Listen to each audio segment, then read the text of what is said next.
It's still muted. It's the worst. It's the worst. This guy, this button right here, is the worst button in the history of man.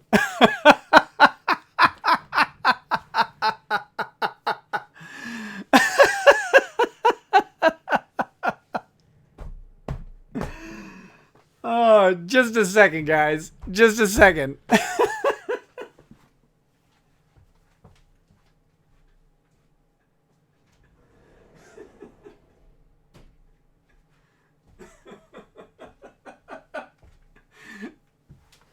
It can't get it.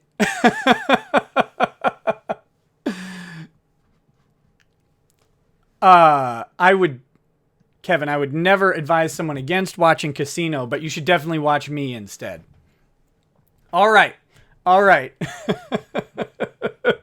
Okay. Let's do two things quick. Lose for Love Monkey says, thanks again for the DNC. That's Diversity in Comics videos. You're the best. Thanks, buddy. It's been my pleasure getting to know Zach of DNC a little bit and becoming familiar with his plight. And hopefully we can get him on the Dick Show pretty soon, because I think that needs to happen. So, because I think Dick will be interested in his story. And so I'm going to try and help facilitate that. And then Jason Benaim says, your mic is muted, which it was. It wasn't supposed to be. But we're gonna fire back up that and see if I can recreate the magic. And I doubt I can. You can never do it right the second time. You can never do it right the second time. So then Kevin Flesher says, do I keep watching Casino with De Niro or do I watch Rekieta? Woo. I mean, again, don't want to upstage De Niro or Casino, one of my favorites. But definitely watch this stream and then go back to Casino. Plus, you all know Pesci he'll keep it down for you until you get back. Alan Foster said, I managed to get 270 plus people to say Maddox lost on the TDS subreddit. Can I get one more from the Rackets? Oh, buddy. Maddox lost is the entire theme of this. It is the entire theme of the entire show tonight is just Maddox lost, Maddox lost, Maddox lost. So we're going to be talking about that a lot. My good buddy from the skit show says it's no Goodfellas, and Goodfellas is a little bit better than Casino, but they're both great. But let's see what happens real quick.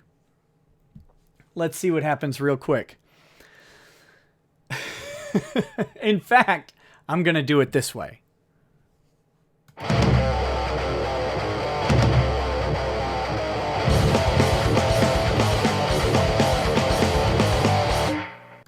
Yeah! Welcome to Lawsplaining the Interwebs. I'm your host, Nick Rekieta, and hopefully that was adequate. I don't think it was good. It can never be as good the second time. It can never be as good. But it is done now. The has occurred. I've been saving the specifically for the victory. And I'm glad I did in many ways. So here we go. Let me get this chat blown up on my end so I can actually see what's going on. All right. So guys, today... Oh, Kevin Flesher says, Casino or Heat, very important. I'm going to go with Casino. I'm a sucker for the Scorsese. But, successful, yeah. Thank you, Baron Nathan Dean. I appreciate it very much. Guys, I have had just a hectic, crazy day. I have been busy for pretty much all of it. And because of that, that's why there was so little notice on the stream, and I am sorry for not getting it out right away. Thank you very much, Pizza Wolf. I'm sorry for not getting the stream notifications up and stuff like that, But I actually had court today as well, in just a disaster of a case. And I will tell you guys that story because it's so mind-numbingly infuriating. I'm going to tell that story a little bit later today. Just, the case is not done, so there's more to come, but I will tell you what I can tell you about it, and you can join me in being angry if you want. I am furious about the whole situation. So that's that. But we're also going to talk about what's on the horizon for the Lolsuit. We're going to talk about what's on the horizon for this channel involving the Lolsuit. Of course, as you know, I'm covering several other topics as well. And, you know, each one of these chapters will end at some point. But the Lolsuit is not dead yet. And there's a lot more to come on here for the Lolsuit. I have spoken with a couple of the attorneys in this case. I have gotten tentative agreements to do some interviews. I'm hoping to do them live. But, you know, the most important part of all this, of course, is to make sure that anything that we do on this channel cannot compromise anybody in the proceedings. The last thing I would want is an interview from someone to have an impact negatively against one of the defendants in this case. We definitely don't want that to happen. So we're going to make sure that that is not a possibility, and we'll be very careful in how we do the interviews and how they're timed. But I will have to ask that you guys be patient with me. With the trademark suit, it was a little different. Reminder, we had like several weeks of time between the announcement that there would be an order in the case and then getting that final order. So by the time that came down, it was a final order. We were able to get Birch, Mr. Stephen Birch, on the stream right away, and that is great. However, I cannot produce an interview of that caliber tonight, but know that they are in the works. They're coming as soon as we can get everything cleared up and get permissions, you know, to disclose anything and just have chats with people. I am working on asking every attorney in the case. All of them. Yes. That one too. Which is the longest shot I can think of. So Tester239 says, thank you for your service.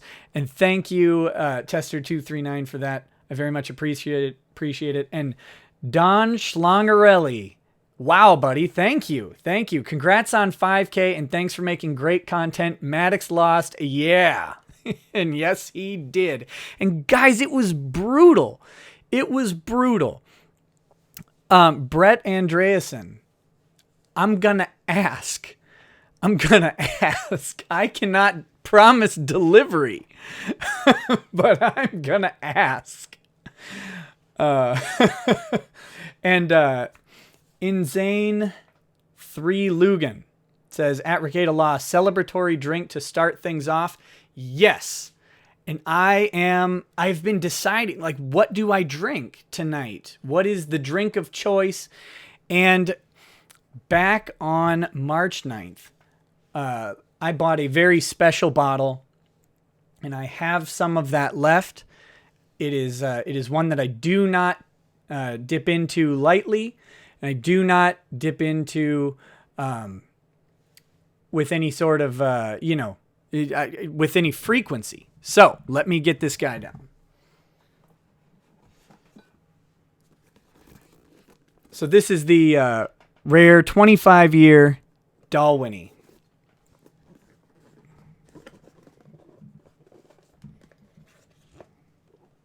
Which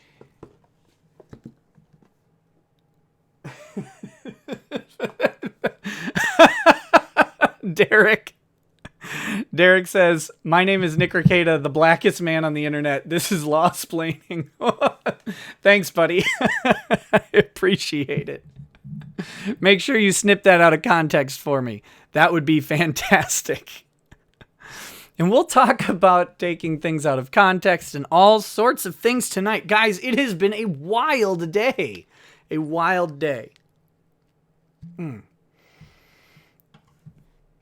And a wild day deserves a scotch that's old enough to rent its own car.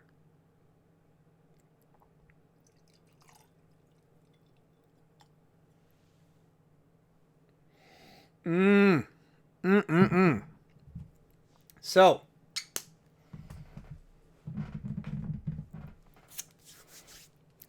enjoying some Lagavulin 12 for the occasion here. Cheers, says Gargle Buckets. Good one, buddy. That's a good choice. Again, guys, thank you so much for making this channel just a continuously surprising success for me, well beyond anything I had ever planned. And I am enjoying so much making content, and I hope you guys keep enjoying consuming that content. This is to you. This is to you.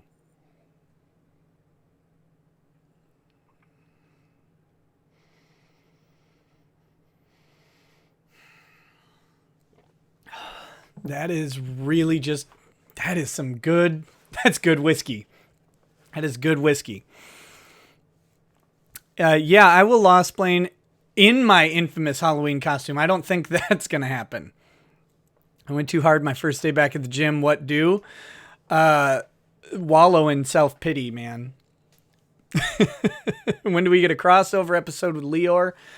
Soon. I have a specific thing that I want to talk to Leor about, and thank you for reminding me. I've got to email him. That hopefully sooner rather than later. What would you be more excited for, seeing Maddox's reaction or Landwy getting disbarred? Oh, that's a hard question. Alan Foster says, thank you for making legal documents entertaining. Thanks for finding them entertaining. And, you know, not all of them are. Not all of them are entertaining.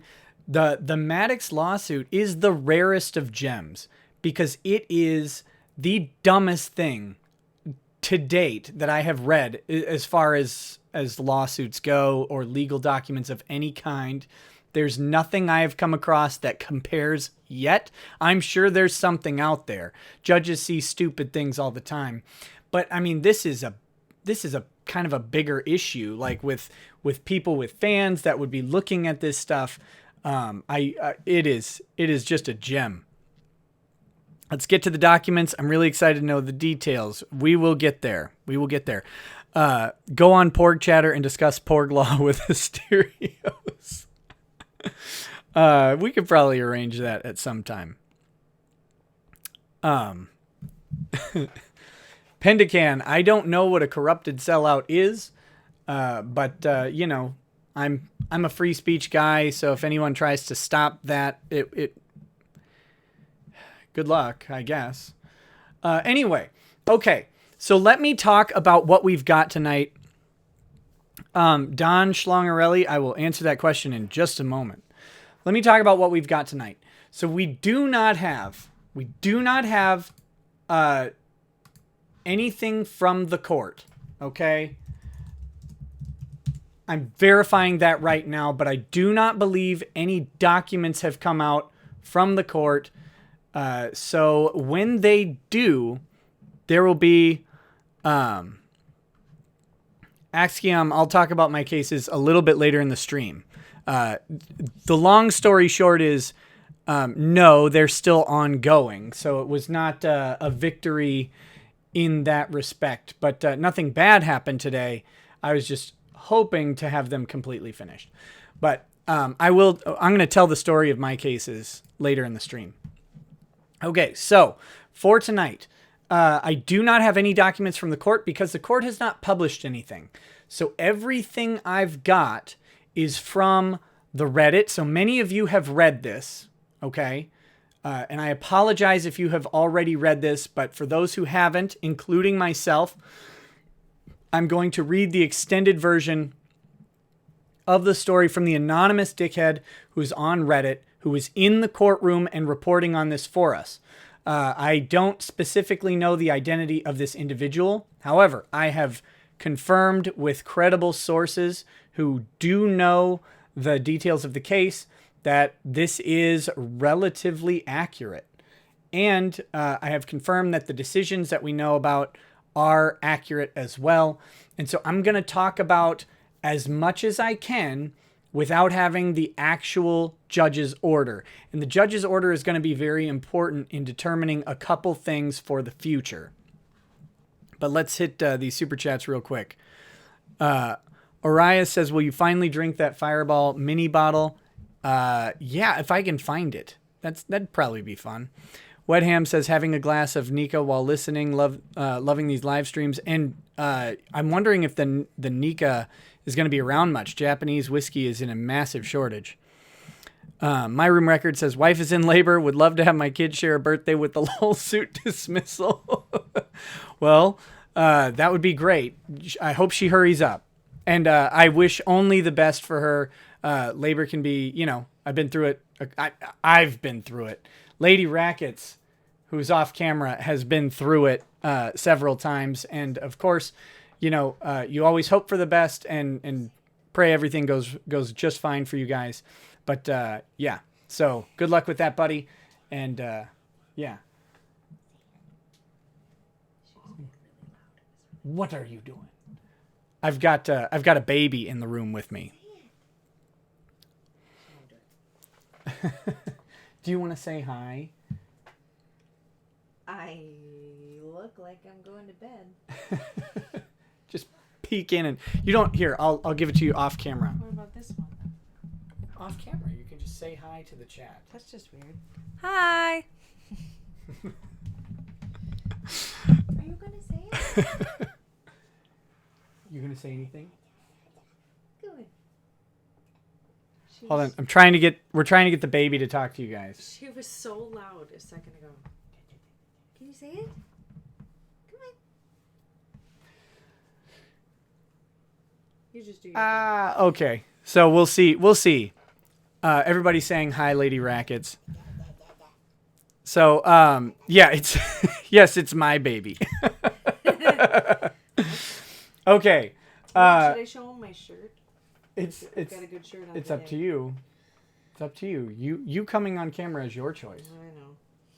What do we do with this baby? She's fine. Here, I'll hold her. I'll hold her low. No, I think I probably see her. So this is the baby. Say hi. Here, you can come on and say hi. Okay. I'm just showing y'all my shirt, okay? Again. Whoop. Oh. Baby is killing the mic. Kill the mic. I don't know where my shirt is. Where Here.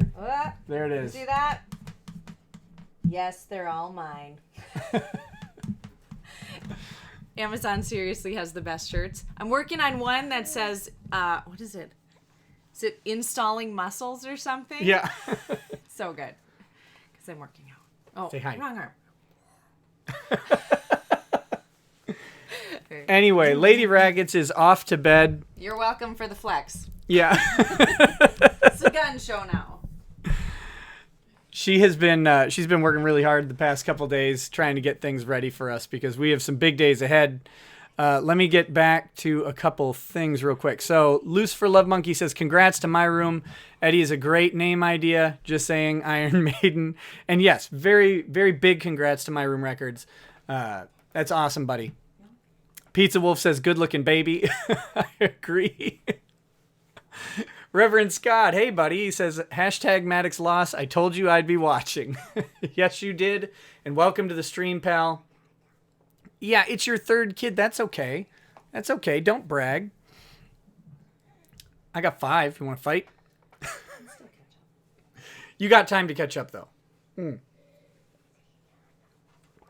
Jacob Ceresia says, I got your Japanese whiskey, fam. Oh, thanks, buddy. That is awesome. Don Schlangarelli. I will not be at Road Rage Dallas. I will not. I'm sorry. I have... It's Diego's fault entirely for not checking with me on what day to be there or what day to schedule it. Sukotsu to clone. Okay. It says flex. Good job. He gave you a beefy arm. That's right. I will not be at Road Rage Dallas. He picked like their 2. Good night. Love you. There are like 2 Saturdays in June that would be really bad, and that was one of them. Unfortunately, I'll actually be in Texas, but I won't be there that day. I'll be just getting back, and I've got theater tickets and a wedding and all sorts of stuff that weekend, so it won't work. I'm very sorry. I would love to be there, but wherever the next Road Rage is, I'll be making a priority. I'm trying to find out when the garage show is for Asterios, because I would love to make it to the garage show. Derek Alexander says, a regrettable purchase. That Nika was expensive. Ketchup Pizza says, can we say a quick prayer for the Rackets family? Absolutely. We will accept prayers 24/7. Is it true you're the second stop on the Asterios garage tour? Man, we have a big enough plot of land here that we could probably host a pretty cool show. Don't tell Lady Rackets that I said that. Let's see. We've got Beverly says, your daughter is adorable. Thank you so much. I find her adorable too, and she's just starting to kind of say dada a whole lot, and we were hoping she'd say it on the stream, but she, alas, did not, and it is way past bedtime. All right, so going back, let's hit this account from an anonymous dickhead who was in the courtroom, because this, I have been told by credible sources that this is accurate. For My Devil says, I paid $2 so Nick will say the word Niga. Well, thanks, buddy. Peruvian Pastry says, today is my birthday, and this is literally the best gift I've ever gotten. Happy birthday, Peruvian Pastry. Many more to you, buddy.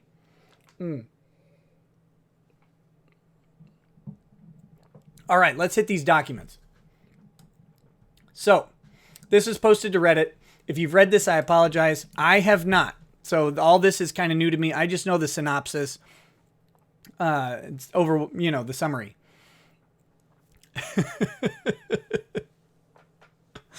In bullet point format, since it's easier. Asterios' motion was first. Since he's a New York resident, Weber Shandwick's motion would be dismissed if his was. Greenberger did an opening statement, reminiscent of the opening statement to one of his oppositions. He talked about how New York has a strong tradition of criticizing people, and that Maddox, as a public figure, is not exempt from that. He gave a brief overview about how the plaintiff and Herrera have competing podcasts now. Then the judge started going down the list of causes of action against Asterios one by one. Let's talk about this.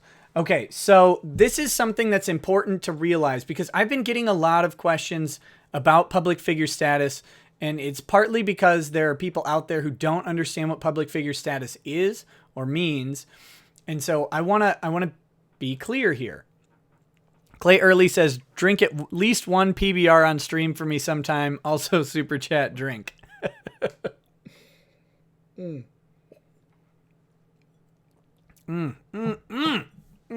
Oh, hey, I wonder if I have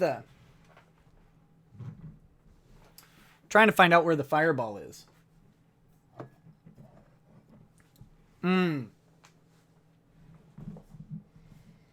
If I can't find the fireball for this stream, I think it's in my kitchen. I will drink it on the Twitch stream that'll follow this thing. Okay.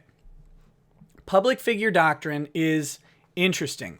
So, when public figure doctrine was established, things like YouTube and podcasts weren't real, right? They didn't exist in any tangible format.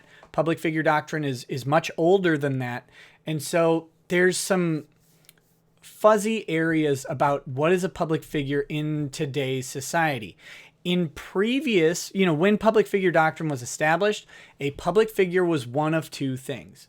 You either had an elected official that would be public, because public versus private, right? Public meaning a function of government or society.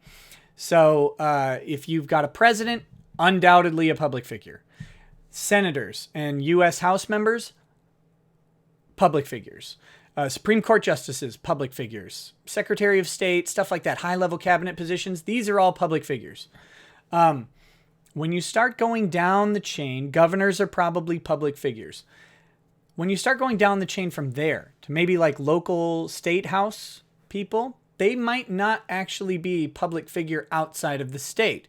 So they might be a limited public figure within the state, or if they're speaking specifically on state business, they might be a public figure in that respect. But outside of that context, they might not be a public figure. It starts to become an argument when you start getting down the chain. The other part of public figure doctrine is something called pervasive notoriety. We're talking like Tom Cruise or The Rock, Vin Diesel, Beyonce, people who are recognized everywhere in the country, who, you know, are followed by paparazzi, who can't go outside. They're public. They're very public figures. Their lives rely on them being public. That's part of who they are. Even when they don't like it, that's how it goes.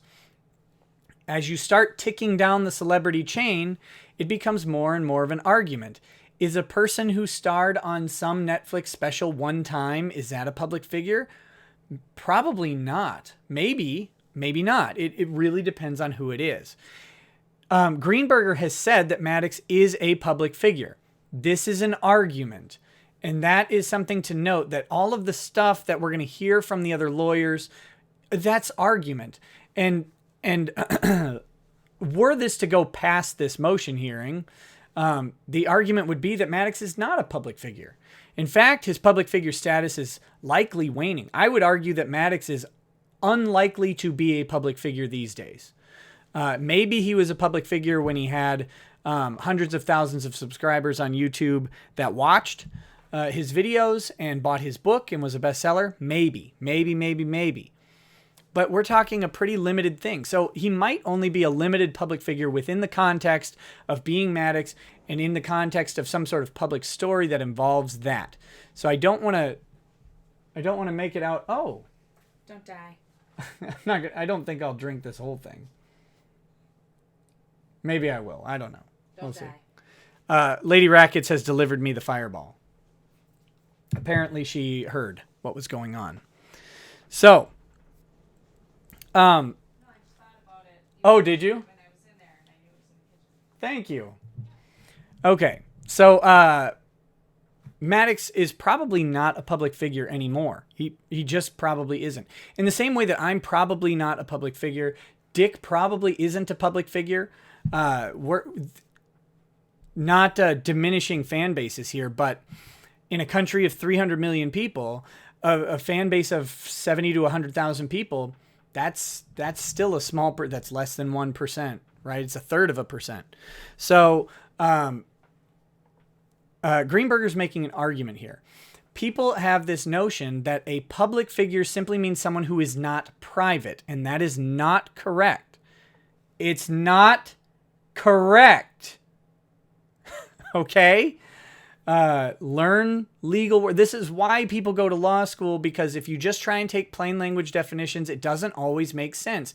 And maybe it should be something different, but that's not how it actually works. Okay, so a non-private person is not necessarily a public figure. It does not mean that you can just defame them without or say whatever you want about them, and you get the shield of them being a public figure. It doesn't work that way. Could it be argued that Maddox is a public figure, but George Ozunian is not? Possibly, but probably not. Gatscat says, I request a duet from you and Lady Rackets for the 5K subscribers in the Lolsuit victory. I'll take some Hakuna Matata. Hee hee. Buddy, she's not going to be down for a duet tonight. But we are going to be, we will maybe have an opportunity to do a duet in the near future. But she has had a very long day and needs some rest. Okay, so moving on. So I just wanted to get that out there about the public figure doctrine. It's a very complicated question and it's fact specific. Oh, and to let you know, okay, so there's one of the big cases on who is a public figure and who is not involves, I believe, the heiress of the Firestone Tire Company, right? So this is a person, and they were married in a very publicized wedding ceremony. And then they eventually got a divorce. So people were discussing the divorce and saying things, and then they were claiming that she was a public figure. And this is, at the time of when just a rich person would be pretty public, and name brand of Firestone tires being very popular. Of course, the court found her not to be a public figure, and way more people knew about that marriage than probably knew about Maddox's show. So is Maddox a public figure? It's debatable. But of course, Greenberger's going to mention he's a public figure. That's favorable to Asterios. But that is an argument. It's an argument to be made. Landau should be arguing that Maddox is not, although, of course, it's not going to happen now. Pizza Wolf says, I just need a Dragon Ball FighterZ rematch, buddy. Your game is solid as F. Well, thanks, pal. Some people who were just smoking me the other day may disagree with you, but yeah, we'll definitely have one tonight after this.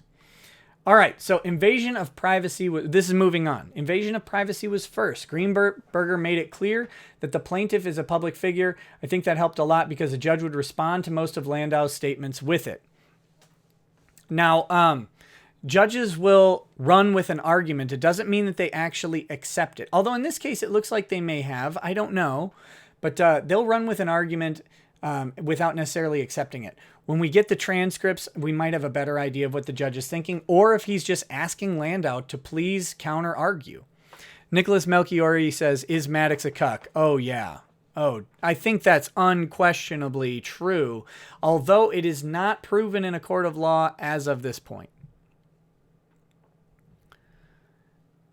And Asterios mentioned that Maddox, including his bestseller status in the complaint, hurt him in the public figure argument. Yeah, anything where you say I'm popular hurts you in the public figure argument. It doesn't necessarily tip the scales on its own, but it doesn't help. And I don't know why on earth he would make that argument. I would maybe say years ago Maddox was a bestseller, but now he has a relatively small but loyal and active fan base. That's how you sell Maddox as a non-public figure who makes money doing public things. This is a completely weird approach was taken by Landau in this case. But maybe it was Maddox pushing it. Maybe it was Landau. Who knows? We don't know who made those decisions. Landau basically parroted what he wrote in his documents, which we expect, right? Because he's been writing the same thing in every document for a while. It was kind of painful listening to him talk. Felt a lot like listening to an unprepared student go up in front of the class to do a presentation. His word choice felt like he was trying to be vague because he didn't know enough of the details himself. You see people doing the same thing on Shark Tank, if that makes any sense. It does, but let's not... I don't want to go the step to say that Landau wasn't prepared. He might not have been prepared, but he's arguing a really difficult case. And I want to give him a little bit of deference there because you don't have a case. You don't have facts that support your case. You have no specificity to the facts that you have. Like, can't even identify what party is responsible for what statements. He's dealing with a really, really weak position, and he's probably trying to do his best job, and that's going to look like an unprepared person because there's no case law that actually supports his arguments. There's no long-standing legal traditions that support his arguments. He's going to be really fighting an uphill battle there. 3 downvotes already. Surprised Landwy is sober enough to tune in. Derek, do you play Dragon Ball FighterZ? You should join me. You should join us after this stream. You should join us on Twitch and play me on there. So, okay, I think Landau started by talking about how they're using his client's name and image for commercial purposes, which we know is a terrible, terrible argument because that's not how that works, right? Saying we're going to make fun of someone is not using their name or likeness for commercial purposes. Peruvian Pastry, I have not gotten a phone call during these live streams in a long time. Not for several weeks, which is great. It's not an invitation. It's not an invitation. Okay. So then it was so satisfying to hear the judge say almost the same thing about Landau's arguments as Nick/other YouTube lawyers. The judge rebuked that it's not like they're using your client's name and saying that they endorse a product. They're making fun of your client. Oh, right. Yeah, that's what I just said. Matty P, I don't have a PS4. So I can't get DB Fighter Z on PS4 without one. In fact, Ramos repeatedly emphasized how it's allowed to make fun of a public figure. He even said, I'm a public figure. You should see what they write about me on the internet. And funny story, we actually have seen what people write about Ramos on the internet, right? That was some of the initial chatter right when he was assigned to the case. And that's probably a good thing, because if he's developed a thick enough skin to ignore it, then he's clearly going to be less sympathetic to someone else who's being a pansy about it. Majestic, yes, and I will talk about that in a little bit. And Ramos, again, he says he's a public figure. He's a government-appointed official. He is a high-ranking member of the New York court. He is in the commercial court. So, sure, he can be a public figure. Would a judge out in my neck of the woods be a public figure outside of this community? I don't know if they would. And I don't know if Ramos would be a public figure outside of New York. Maybe.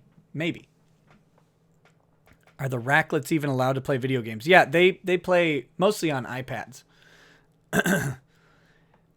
Sean, I have not forgotten. I just don't have I haven't set up a website yet because I'm just terrible at it. But I have not forgotten your offer, buddy, and I will not forget. I've got people who are supposed to be helping me with the website, but they've been very busy with some real life stuff.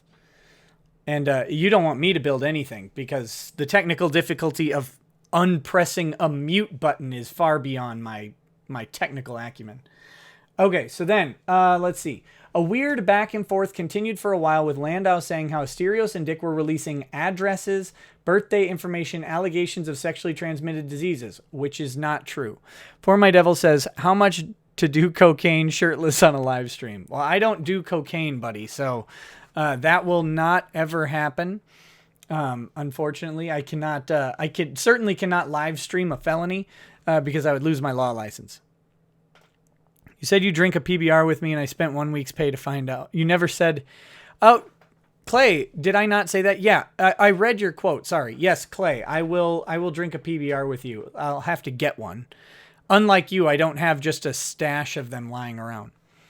Ketchup Pizza says, I'll set up your website for 30,000, bro. Will it be able to aggregate a list of podcasts from RSS feeds? Can I do that for only $30,000? Okay, so let's see.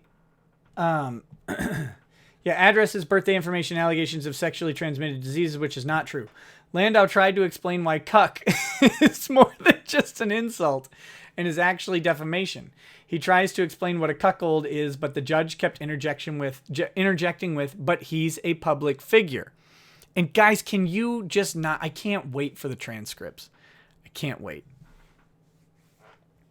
The judge kept asking Landau to explain exactly how New York civil rights laws 50 and 51 were broken. That's when I think Greenberger chimed in with how plaintiff Maddox is not a New York citizen and thus isn't even entitled to it. The judge literally put his hands up to his head. He did this a few times throughout the hearing and said, "You're right. It doesn't even apply to them." Landau tried to argue that it should apply because Asterios is in New York and Maddox has business contacts in New York, but the judge didn't buy it. The claim was dismissed. I think the next one was misappropriation. Landau at some point said how his client lost out on hundreds of thousands of dollars because the campaigns Dick and Asterios did against Maddox's sponsors. However, each time he would try to explain how, he would lump Dick in with it, causing the judge to repeatedly tell him something that Asterios specifically did.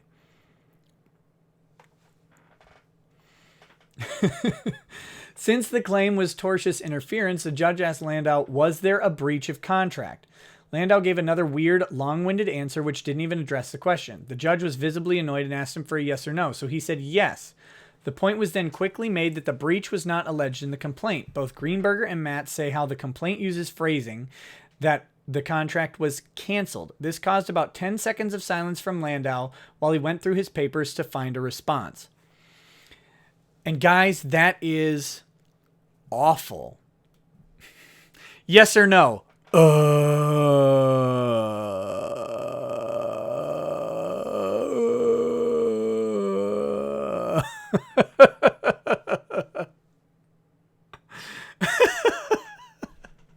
That is a terrible place to be. That happened not to me, but to the prosecutor in my case today, and we'll talk about that in a little bit.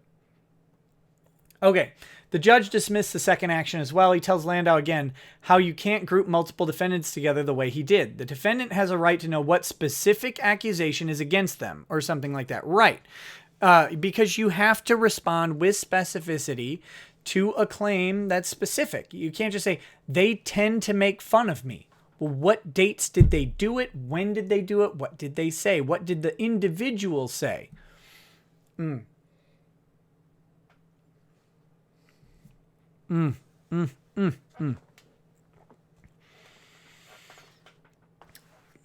Yeah, so you can't just loop people in. Okay. A little more back and forth happened before the judge said we could spend all day going over the complaint, but it's hopeless. He said that he's going to dismiss them all, so Landau has a chance to replead against the New York defendants. That means Landau has a chance, according to this, to replead against Asterios and Weber-Shandwick.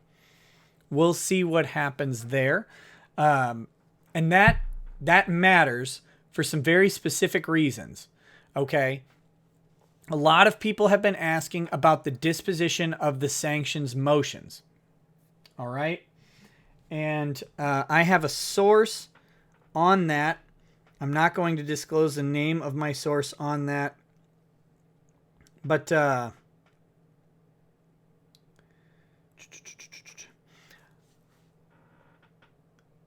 so here's the deal. As far as I know, Landau's motion for sanctions was dismissed. I'm not positive on that. That's as far as I know. Again, once we get some court documents on these motion hearings, we'll know. But the cross motions to dismiss from both Greenberger and Weber-Shandwick are not dismissed at this point. Greenberger's cross motion is held until Maddox decides to replead against Asterios, if he does decide to do that. So if he repleads against Asterios, then the motion for sanctions against Maddox will be heard at that time. The Weber-Shandwick motion is apparently going to get a date scheduled. So we'll be watching for that. And that would also be Weber-Shandwick's motion for sanctions and attorney's fees against Maddox and Landau. So we don't know, those are not dismissed at this point. Those are still possible things that could come out. It's part of the reason why I cannot get Greenberger on for an interview just yet. Because we've got to wait until Asterios is fully in the clear before we get any statements, from him. So I wanted to let you know that those are still on the table because specifically Landau can still amend his pleading and bring it against Asterios and possibly Weber-Shandwick as well.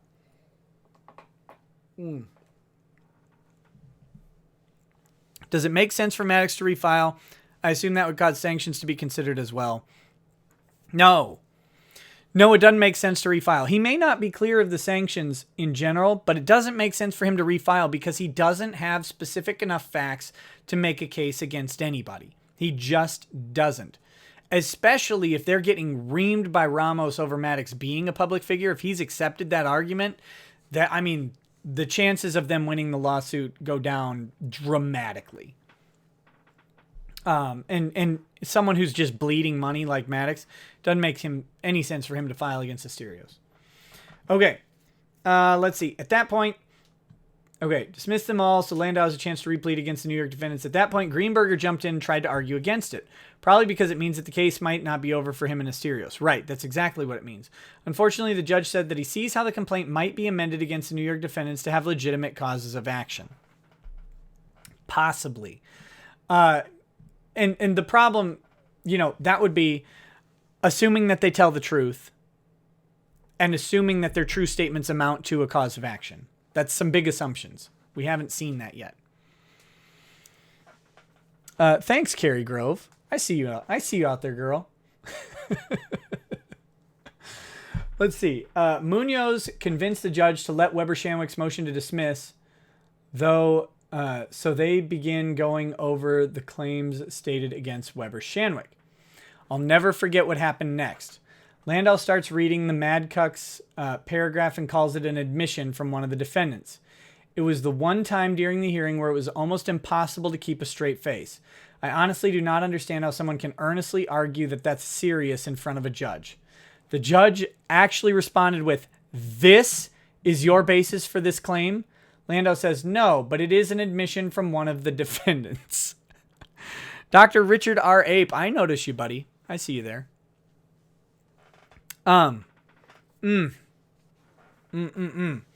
Munoz went up right after and started arguing about how absurd that paragraph is and how it's clearly a joke.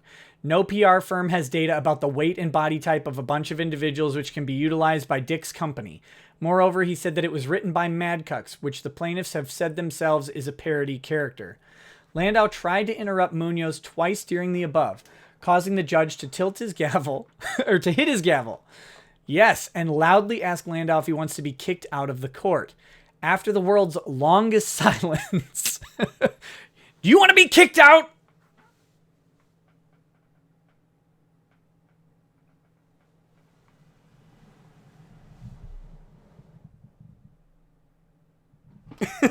That was my Landau impression there. Maybe after Dax destroyed obscured Xeroxes lamenting old sexual tension. Oh, Maddox lost.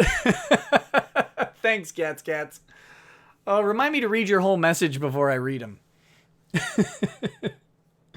Okay, so after the world's longest silence, the judge continued by saying how he'll hold Landau in contempt and have him in handcuffs in jail for contempt of court if he does that one more time. That's bold. That's bold. Landau heel. Okay, guys. So I think this is a good time. Oh, it smells just like Red Hots. I think it's time to try this. And I don't know how a degenerate former popular figure would drink this, but I assume it's out of the plastic bottle, not in like a nice whiskey glass, right?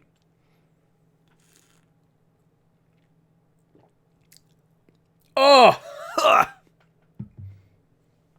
oh, okay.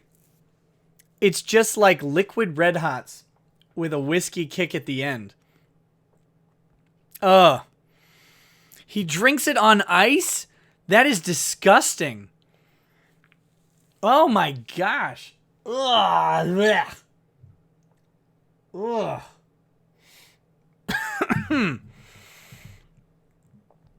Gypsy, this document is a Reddit post. There is not an official court document yet. Oh, gosh, that's just... It's not even good.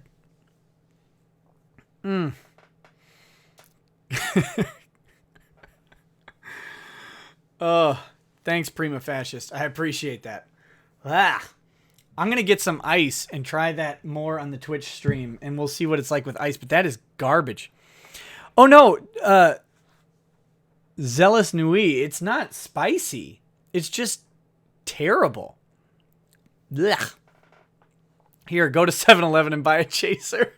Thanks, Pony. All right, let's get back to this. I'll do another couple pulls on this thing, but I'll save some ice. I'll save some for the ice later.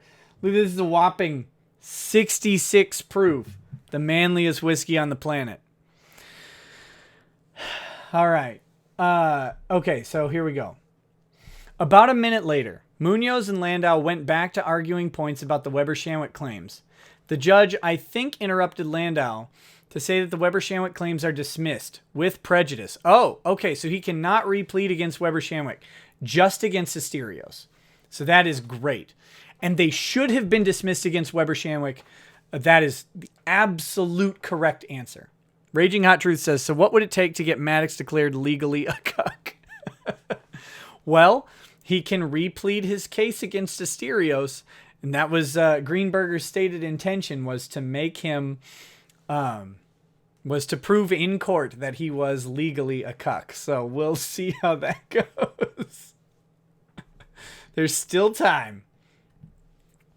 The judge was about to adjourn the hearing, saying that the rest would need to be repleaded by Landau and his client. However, Matz jumped in by saying that she has a jurisdictional argument which is different and thus should be heard.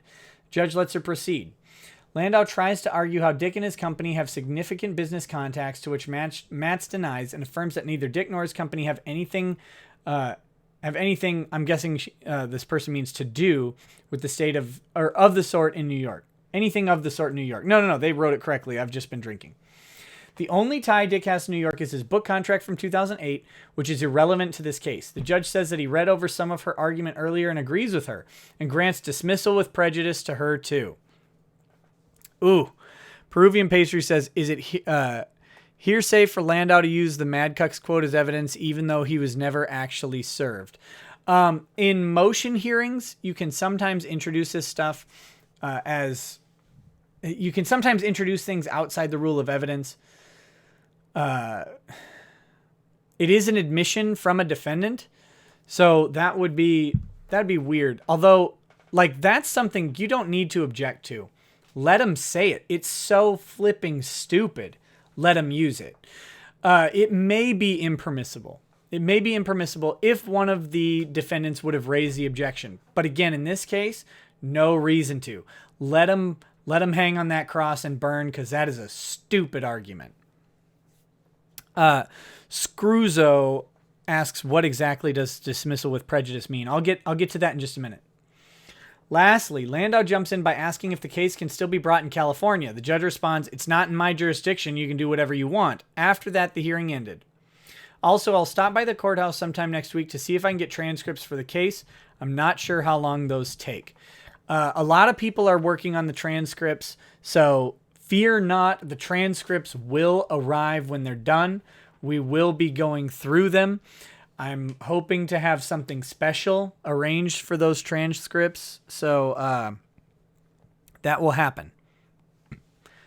We will go through every word, and hopefully in the most entertaining way that we can possibly do. And I say we because I'm hopefully bringing in some other people to help me out with this transcript nonsense. Judge was never served. All of this is BS. Okay, so there are two dismissals that have happened. Asterios' case is dismissed without prejudice. That gives Landau the ability to replead everything, to refile, to construct a new argument and file it, or to amend his argument to include relevant facts to specifically just Asterios without roping in everybody else on Earth. Matty P on the road says, is Ramos our guy? Today he is. We'll see. Wild Matsu, we haven't finalized any plans yet.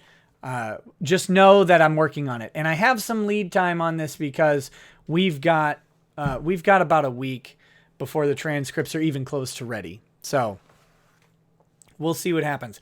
Maddox probably doesn't say anything in the transcripts. I'm guessing, I bet Maddox wasn't even in the courtroom. Maybe he was.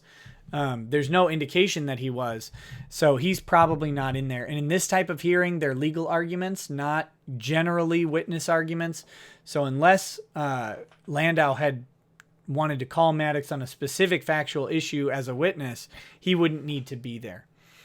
Riku 3220 says, what am I, a jurisdiction police? Judge Ramos. Yeah, and that's... So let's get to that. Okay, so dismissing without prejudice means that they can bring the action again. It hasn't been decided, quote, on the merits. So you may have heard the term double jeopardy or issue or claim preclusion. This is the idea that once an issue is decided by the court, you can't just bring it again and hope for a different result because it costs too much money to do this all the time. So when it's dismissed without prejudice, that means the issues are not decided on the merits. That means someone can refile or bring the claim again if they do it properly. Dismissed with prejudice means as far as this jurisdiction is concerned, the case is dead.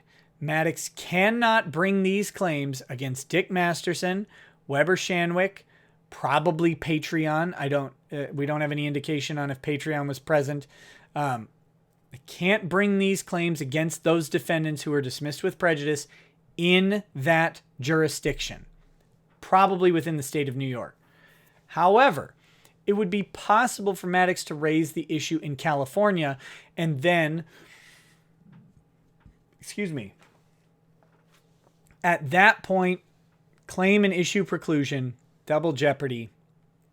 Double jeopardy is a criminal term, but we'll use it in a common understanding of having the same issue brought again. That would become an argument in California court. It would be an initial argument that Landau would have to, or that Maddox would have to overcome, because Dick will argue, look, we have a dismissal with prejudice in New York. Bringing this suit in California is now frivolous because it was decided on the merits and decided with prejudice. However, the argument that Maddox would make would be that, no, this was dismissed on jurisdictional grounds. The issues were not heard on the merits. We can bring them in California. And a judge would have to determine if the jurisdictional grounds were sufficient hearings on the merits to dismiss the case. So it becomes an argument. Unfortunately, it's possible that Maddox could file in California. If he does, it's about the worst decision he can make, because he will get murdered by an anti-SLAPP lawsuit that follows. It will not go well for him. Irrelevant whiskey question. Ever tried Johnny Walker Blue Label? I did, but the caveat was I tried it at a local restaurant here, and the glass I had seemed like it was not, like the bottle had gone south. Like not enough people were buying Johnny Walker Blue, and whatever little bit they had left in the bottom of a bottle is what I got in my glass. It was not acceptable. So I haven't given it the fairest try. Maybe actually it was just bad. Uh-oh. Stream's having trouble. Just a second, guys. All right. It's kicking back up. Okay. Clay Early says, I, Nick Rekieta, strongly hate the Jews and the blacks. I'm a fan of eugenics, but what I do like is internet popular. Listen to it. Well, Clay, that doesn't seem like something I would say. Good night, Lucifer Love Monkey. Have a good night, pal. Gary M. Yeah, it's speculated that he chose New York because of the SLAPP laws. I think, if I had to guess, the real reason he chose New York is because he thought Weber Shandwick would roll over on Asterios, and he thought Weber Shandwick would settle immediately for something like $10,000 to $15,000, maybe $20,000 to avoid the cost of litigation. I think that's what he thought was going to happen, and that's why they brought it in New York. I think Weber Shandwick is the key to the New York claim. But that's me. I don't know. Yeah, I'll explain the SLAPP laws in just a second. How awful is mint alcohol? I actually had a good one. It tasted like a thin mint cookie. That was delicious. I'm literally drinking the champagne of beer. Makes sense, slimy, but makes sense. Yeah. All right. So real quick, getting back to this whole prejudice thing. Dismissal with prejudice in New York means Maddox cannot bring these claims back in New York, and maybe can't bring them in California. Maybe can't. It would be an argument. It would be a bad argument. He would likely lose that argument, and he should not do that. Maddox, you gotta stop, because you can't afford this. But Landau would probably not be his attorney, so who knows? Who knows? Sev Rage, I'm glad you could join us, buddy. So, as for California, what a SLAPP law is. Someone asked me to explain what a SLAPP law is. So, a SLAPP law, I don't remember the acronym, but basically, if you bring a lawsuit for the purpose of punishing speech, and you don't have an actual valid claim, that is a SLAPP lawsuit. And the anti-SLAPP statute would allow the defendant who has made protected speech, protected First Amendment speech, who was then sued for that protected First Amendment speech, to countersue and recover under the SLAPP law once they defeat the claim that was initially brought against them. So each state has different SLAPP statutes. California has very strong SLAPP statutes, arguably the strongest in the country. And it's pretty obvious as to why. You've got music artists, you've got movie and television production, you've got Hollywood in California. You've got a lot of creative people, and so there's going to be a lot of frivolous copyright type lawsuits, lots of frivolous litigation about slander or defamation of these public people. Lots of stuff like that is going to happen in California. So California has developed a robust statute to allow defendants protection from those frivolous suits, so they can recover if that happens. Alan Foster, strategic lawsuit against public participation. Thank you. And what that means, the strategic lawsuit against public participation, if you break that down, strategic because you've defeated a protected speech claim. So it's, it only applies in certain limited aspects. Against public participation, your speech is public participation. You're engaging in the public, you're putting your voice out there, and you have the right to do that. Someone cannot silence you based on your speech. Ask Diversity in Comics. That guy has some interesting days ahead of him based on what's been going on. And if you haven't watched those videos, I strongly recommend you do. So let's see. Any word on damages awarded by the courts, or do the parties have to file countersuits? Damages at this point have not been awarded by the courts to my knowledge.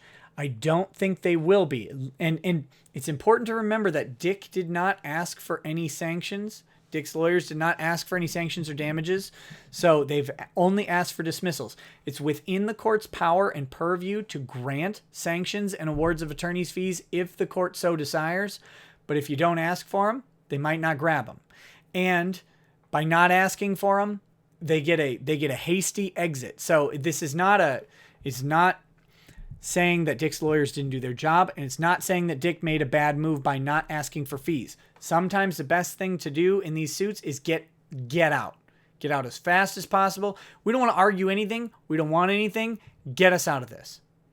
Okay, so as for fees and damages, I don't think that's going to happen in this case.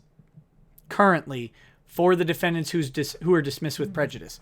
Again, Asterios has, once Landau decides to replead or not, the court at that time will be able to determine any sort of sanctions and attorney's fees that they have asked for in their motion.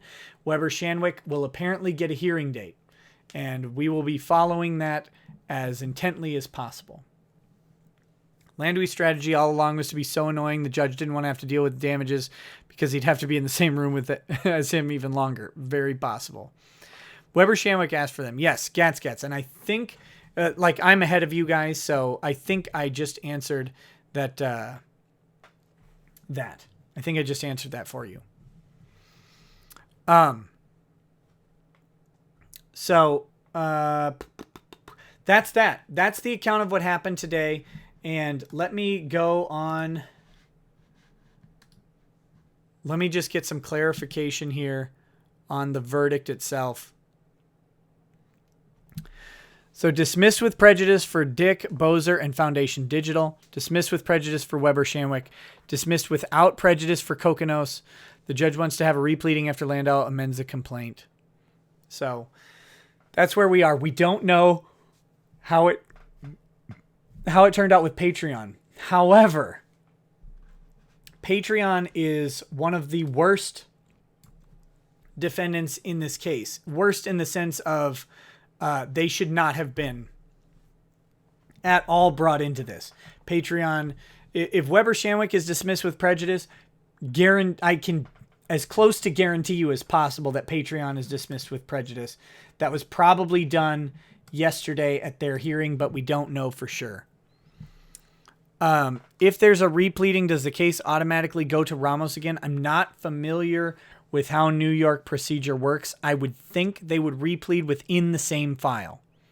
Amended complaints typically happen within the same file. I don't know for sure, but I would think that that would be the case. Poor Jordan Cope. Everybody forgets about him.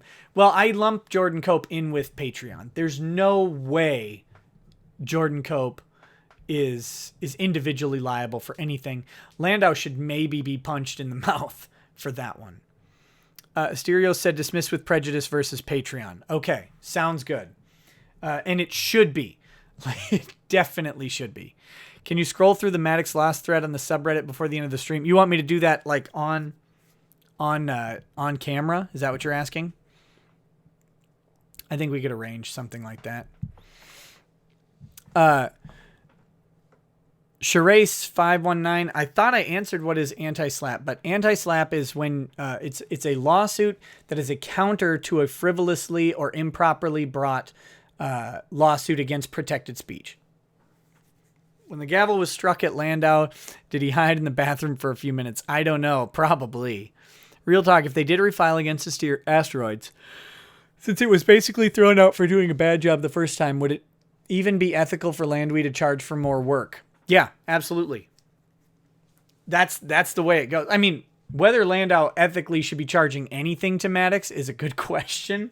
But if he's doing more work, yeah, he should charge for more work. And what Landau might say, giving Landau the benefit of the doubt, Maddox gave me improper information on who was responsible for what when I wrote the complaint. I didn't have the specific stuff, so I had to do the best job that I could, and that involved tying Asterios in with Dick as best I can because we wanted to show that these guys were working together. That's Landau's argument there. Like, is his drafting of the complaint unethical in general? Maybe. It's so poorly written that it's just bad. But he can possibly blame that on Maddox. We don't know what discussions happen behind closed doors. Homestead says press S to spit on Maddox's career. Oh, that's a lot of S's. And a lot of apostrophes. If Landau and Maddox decide not to refile, does a sanction hearing against him still go on? It's unclear at this time if that's true. I don't have a good answer for you. I would hope so. It should be because the issue was already, the issue for the sanctions was already raised. Like it already occurred. So the sanction hearing should happen, but I think it's just held in abeyance until that happens, until the repleading occurs. And if the repleading doesn't occur within the time frame, then at that point it would be up to Greenberger to file a motion to the court to compel them to rule on the sanctions issue. Hopefully that answers stuff. Slow down, Nick. Landau is trying to take notes. Guys, that is a lot of S's. In the unlikely event that there's a repleading with Asterios that makes it clear the whole thing was farcical from the beginning, could Ramos retroactively award fees to Dick and others? Probably not. Once they're out of his jurisdiction and they're out of his court and it's dismissed, it's done. It's done. They could, I guess, ask leave of the court for permission to file a motion for sanctions. And the court would then have to address that. But likely, it's just done. Not asking for legal advice, but how exactly would you word in long form a theoretical complaint against Asterios listing damages if you can? Thanks. Maybe I'll do that at some point. I'm gonna wait on that for everything to be done. I don't want to do that, but it would be difficult. I don't think anything Asterios has actually done is actionable. I think that's the main problem with the case in general, is that there's nothing for them to do. If I at your name, will you read my message? Most of the time. Some of the times.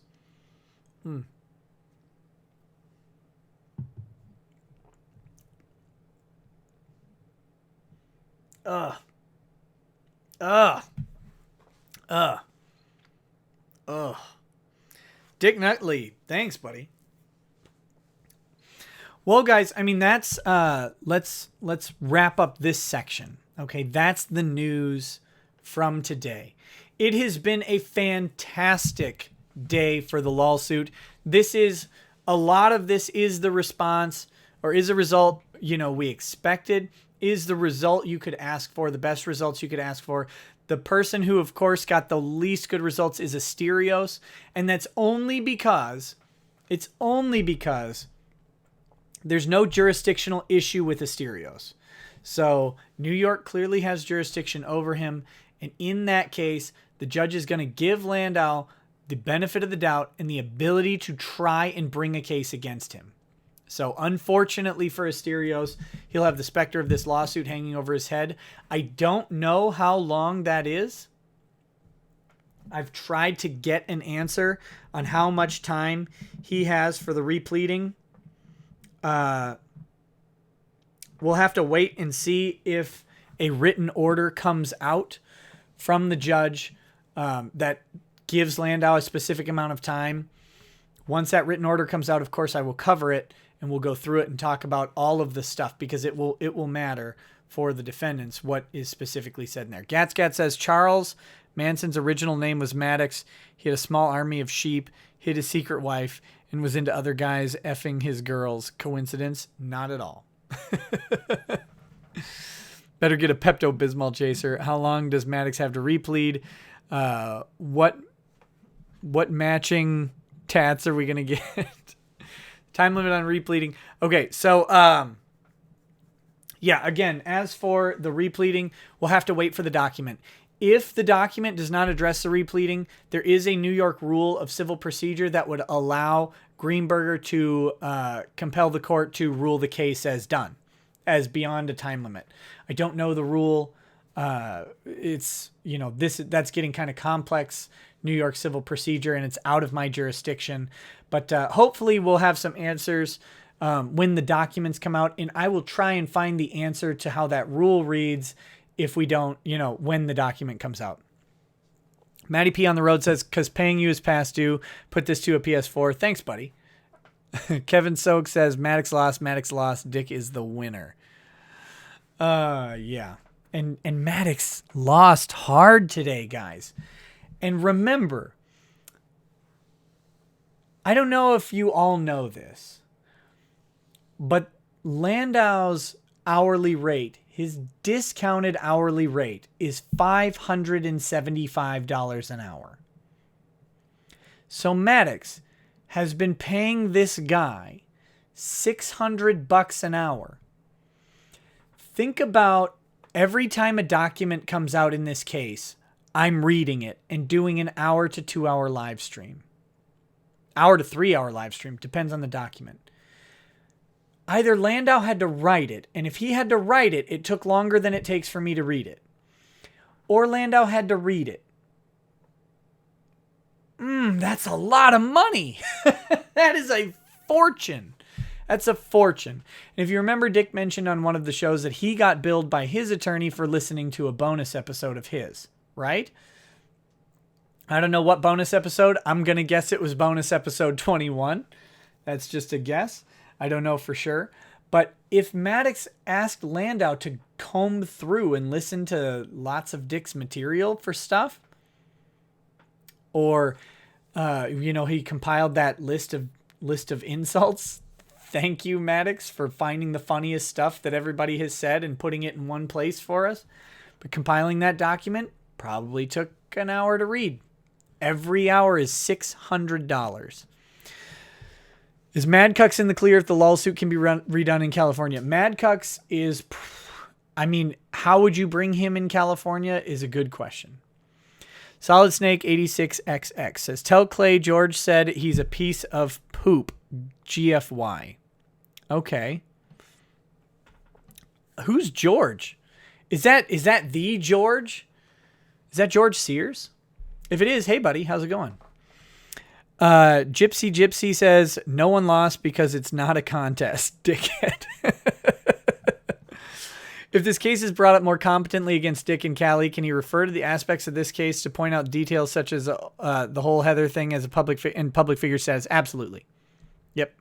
I absolutely would. He would want to make the case that the lawsuit brought in California is the most frivolous thing ever, and it should be thrown out immediately. Did America win today? Yes, America wins today. It's still okay to make fun of a balding Armenian has-been. I think it's important that you note that it was never a contest. When we playing games, nerd, after the stream, I'm going to play some games. And I'll be streaming them on Twitch. Can continued lawsuits against one person be considered harassment from a legal standpoint? Yes. If they're BTFO'd in the lawsuit and they bring it again and again and again, yeah, absolutely. And you should look to Russell Greer for that, because he's probably going to have that happen in his recent lawsuit against Taylor Swift, which I am also covering as that develops. How much of a complaint / motion is the work of the client? To what degree is it a team effort? It depends on the client. Some of my clients provide me with lots of information that I do, and that would be most likely the complaint. I need the factual scenario from my client's perspective, because in a complaint, your client is making a claim under oath. So you need to know a lot about you need them to tell you what's going on. Motions are more legally centric, and you're using the facts from a complaint that you've already got. So that's more the lawyer's job. What's your hourly rate? Asks Mike Mendoza. Don't Jew me. Now, it's important to note, I practice in a very small town. The highest rate in my town is something like $200 to $250 an hour. I am a solo shop, and I try to keep my rate as low as possible. It is $100 an hour. So I work in a very small town, and I run a very lean operation. It's just me. So, and I try and help people who can't afford legal work. That's how we do this. Clay Early says, I can't see Supers while on my phone, evidently. Tell people to drink whilst I smoke. You got this, boo. Do you think Lady Rackets would enjoy visiting a strip club? Given a happenstance, would you buy her a lap dance? I don't know the answer to the first question, maybe as far as the second question. But I would definitely be in the room for that. Vermintide 2, I've been drinking. We'll see. We'll see what we're doing. I haven't 100% decided. I was probably going to do some Fighter Z, but maybe. Am I going to be on the upcoming Dick show? If you're talking about Road Rage, no. If you're talking about the upcoming Dick show that he will be recording on Sunday, I don't know. I haven't talked to him about that yet. Are you backing up these YouTube videos for when your channel is inevitably struck down and you're forced to rehost? Yeah, I have everything. I have everything saved. Did you look into the Richard Lewis thing yet? No. Sorry.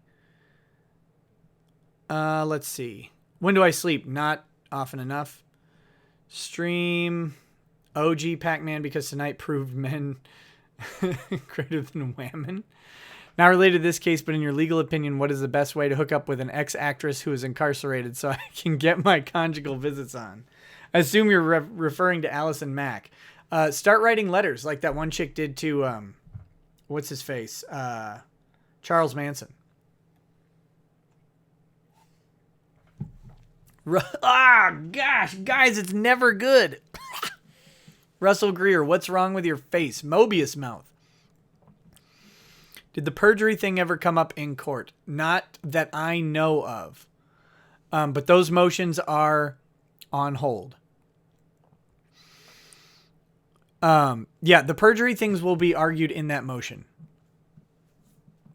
How long do I have to deliver pizza to charge $100 an hour? Long time, buddy. Or better be some good pizza.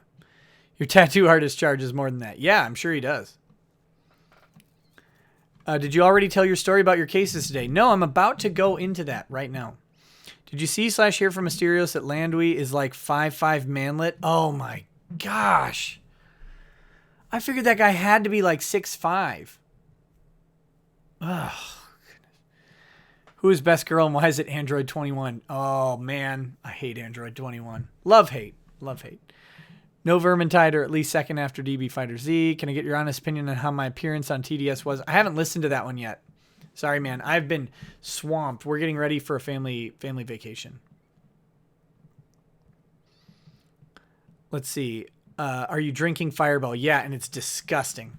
Hit me up on Facebook or Steam if you plan on switching to Vermintide 2 at any point, and I will be summoned from the liquor void to aid you in battle. Sounds good. Fireball wouldn't hassle you for actually enjoying your whiskey, just saying. Yeah, maybe. What does this all mean for me personally? I mean, I don't know. Who are you? Can you quickly watch the infamous photocopy lawsuit? Just Google it, and there's a video of it on YouTube. It's great. I want to do a photocopy lawsuit video, like similar to my People's Court video. If you guys haven't checked out the America's Court video, definitely check that out. That was a lot of fun, and we're going to do a bunch more of those. What kind of law do I specialize in, if any? I practice criminal law mostly, and I do business transactional stuff as well, like business formation, LLC formation, nonprofit formation, 501c3 status, operating agreements, contract reviews, contract drafting.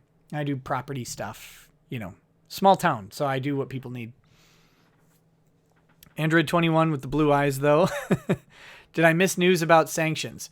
Adverse. Sanctions are not decided yet. They have not been argued yet. They are held for a later date. Weber Shandwick's sanctions should have a date assigned to the motion hearing at some point soon. And then the Asterios' sanctions against Landau and Maddox are on hold until Maddox repleads, or sometime if he decides not to replead. Jeff Pierce, $6.66. Thank you, buddy. The Dark Lord also thanks you. Is there a time you plan to come to Chicago? We would love to hang out with you. I would love to come back to Chicago. It's just really tough for me to get away with all the kids. So we'll see. Pizza Wolf says, see you on DBFZ soon. I need my revenge. You're an amazing fighter.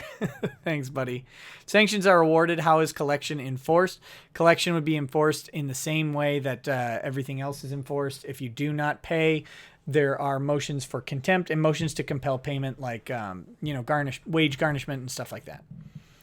Pigtails Fidel is the best waifu in Dragon Ball. My dog fell asleep. I think she had a drink with Landau. Okay. All right, guys. This has been going on a long time. Let me get to my story for the day. And this is a criminal law story in small town Minnesota. And I'm going to start at the beginning. Some of you have heard this story. If you're in my Discord, so if you're a $5 plus Patreon and you join in on the live chats, or you listen to them later when I actually post them, I've been really bad about it, and I know, I'm sorry. But if you're in the Discord, you may have heard this story. All right. So I have 3 clients. These 3 clients all live in the same home, and they're all charged with crimes under the same set of facts. Bookham Dano says, ever play Battletech? I have not played Battletech yet. I would love to, but I need to get a second hard drive before I can install more games. Just got pulled over by the police, driving drunk. Do you know a good lawyer who can get me out of it? Where? What state, pal? All right. So here's the skinny. So my clients are in their house. Police raid the house, and they find a couple things. What they find is a bottle of hemp oil. Okay? Hemp oil, like an essential oil, hemp oil. Some people would call it CBD oil or cannabinoid oil, something like that. Hemp oil is a legal substance in the United States. It has been since 2014.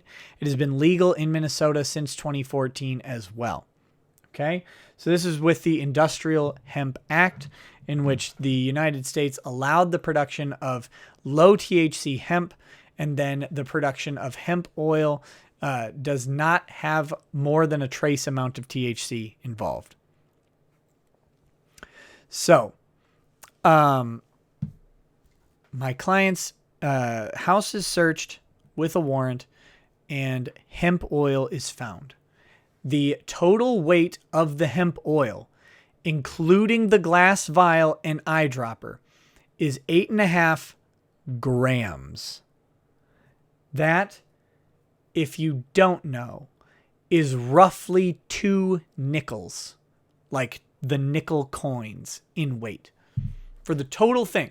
So this is what is found.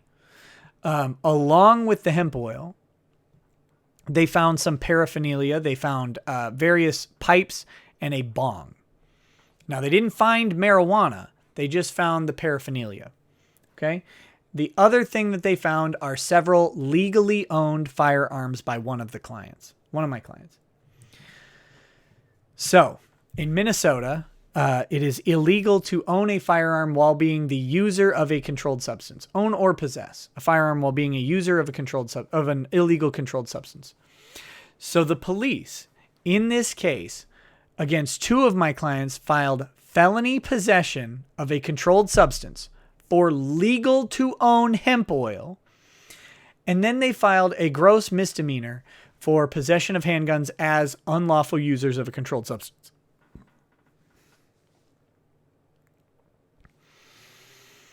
The other client was just charged with the possession of firearms, not charged with the possession of the hemp oil. Mainly because the hemp oil was found in in the room of 2 of my clients who share a room. And then there was no hemp oil found in the room of the client who is alone. So I cannot express enough that this is a legal to own substance. Now, this raid happened in November or December of last year. Maybe October. I don't even remember. It's been 7 months for one of the clients.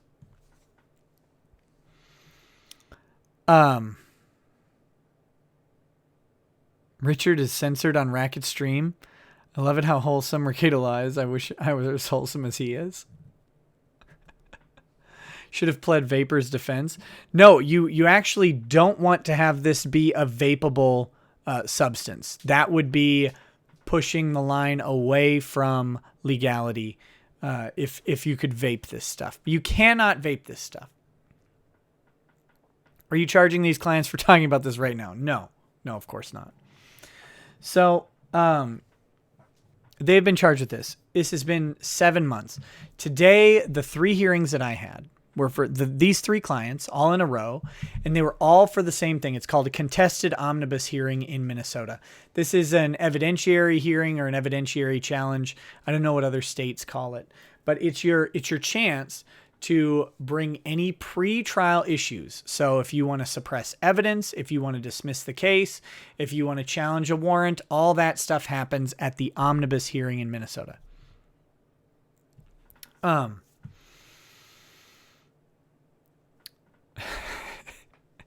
Yeah, Clay, we need to do that. Why don't you deliver a pizza to Minnesota? So we argued today that the case should be dismissed outright. And again, I can't emphasize enough how frustrating the criminal justice system is, because this isn't illegal. It is not illegal. In fact, I brought this up in court, that the judge and I could leave the courtroom, have a nice chat while we walked 2 blocks to a health food store and bought hemp oil right there legally, because you can buy this stuff anywhere. You can order it on Amazon and have it shipped to your house. In Minnesota, it's not illegal to own this. It is not illegal. So today, the goal was to get the cases thrown out for being stupid. That did not happen, unfortunately. The judge is taking them under advisement, which is frustrating because my clients are on probation. They're on conditional release, and they have to submit for random testing. And if you don't know, if you've never been involved in the criminal justice system, if you have to submit for random testing, random drug or alcohol testing, you have to pay for those tests. That comes out of your pocket. State doesn't pay for those. You do. If you don't want to pay for them, go sit in jail. Would Minnesota be a good state to incorporate in for a certain development studio to form so we can have affordable, competent representation if needed? If you want to incorporate in Minnesota, you're welcome to. I'm not sure if it's the best state to do it overall, but I could certainly help you out with that. And I'd be happy to do so. So is hemp oil like bath salts? No. No, hemp oil is like an essential oil, like lavender or anything else. There is little to no THC content because it is pressed from the seeds. It's pressed from the hemp seeds, which do not have THC occurring in them. So the THC that comes from hemp oil would be if the seeds come into contact with some other part of the plant, the THC could literally rub off physically onto the seed, and then that can get pressed into the oil. But we're talking extremely small concentrations of THC. Ugh. Gross. It's terrible. If Rockefeller Sr. travels to the current time, how can he make Standard Oil great again? Probably by investing in a non-oil product. How many hemp oils would I have to smoke to eat someone's face? A lot. Like an infinite amount. It would be pointless. So this is what I'm up against. And there's a lot more drama to this story, and I can talk a little bit about it. First of all, the warrant has problems. So this was a search warrant. Now, this search warrant is based in part on what's called a garbage pull. That's where the police pull the garbage out of your garbage can and search it. Because when you put garbage in your garbage can and you move it to the end of the driveway for pickup by the garbage company, it is you have no expectation of privacy in that. You're going to give that garbage away. They can take it. So therefore, the police can search that garbage without a search warrant, and they can just go ahead and look inside and see if you have anything illegal. And that's, I think, Riverside, County of Riverside, or City of Riverside. I might be mixing that up. I don't remember. Might be Riverside. Please put the bottle down. We can't stand seeing you hurt yourself like that. Fireball is terrible. Fireball is disgusting. Oh, I'm not going to bring up Commerce Clause right now. You'll never get Lagavulin to sponsor you once they hear you've imbibed Fireball. I know. It's a shame. So we've got this garbage pull. Now, how the garbage pull came about is an interesting story. The police allege that a concerned citizen came to them and showed them messages between my client and someone else regarding a drug deal.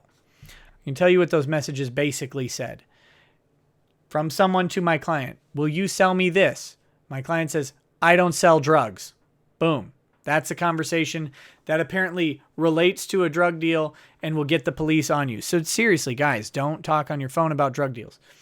The police claim that this was not the owner of the phone who brought in the text messages or messenger messages or whatever they were, but rather some third party that is disinterested and is not a criminal, because the owner of the phone is certainly a criminal. So police label this person as a concerned citizen, though they don't release their identity. I happen to think that the person who made the report is the owner of the phone, who is a criminal, or is someone acting on that person's behalf. I think the police know that as well and refuse to disclose it in the warrant, but I can't prove that. So we made the argument today on that, but that's really not the main part of our claim. So then the police go to do this garbage pull. Here's the problem with the garbage pull.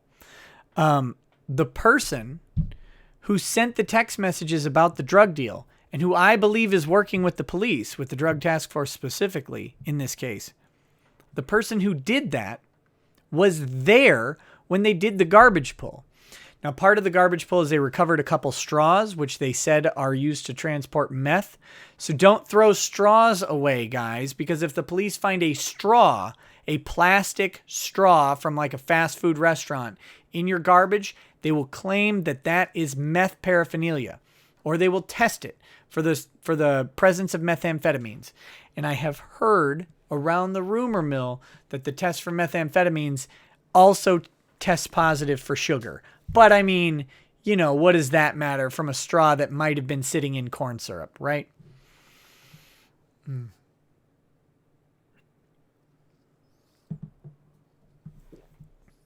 Oh my gosh.